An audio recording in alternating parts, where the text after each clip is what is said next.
Hello everyone. Today in this video I will construct angle 120. Sum number 3 of exercise 17.2. Sum number 3 is construct angle 120 degree and then find its angle bisector. In this video I will tell you how to bisect an angle.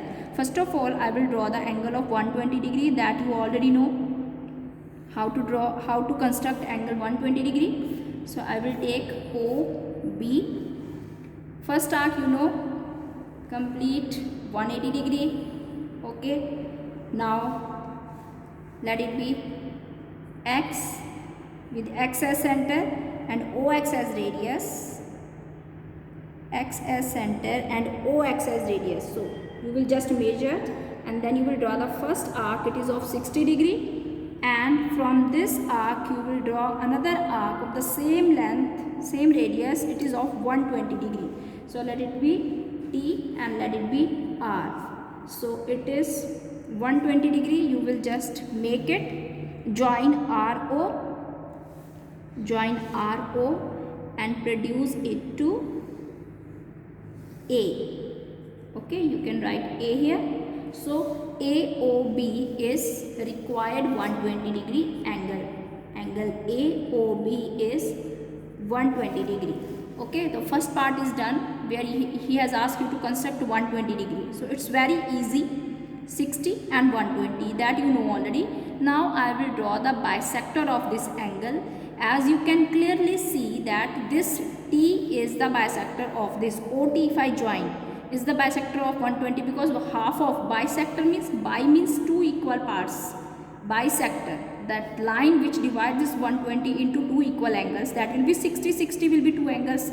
So this is quite clear that my bisector will be passing through T. But first of all, let's see what is the method of drawing the bisector. First of all, let's see. This full length is of 120 degree from X to R. This full length arc, this arc is representing 120 degree. I will bisect this arc. What I will do, with the X as center and radius more than half of XR. You know XR is 120 degree. So I will take my radius more than half of it.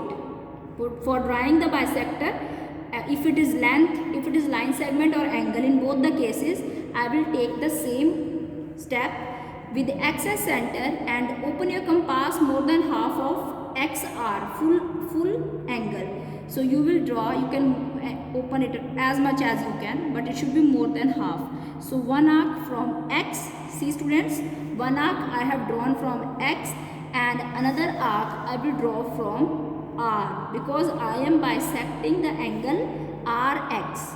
Okay, now this line they will be meeting at P.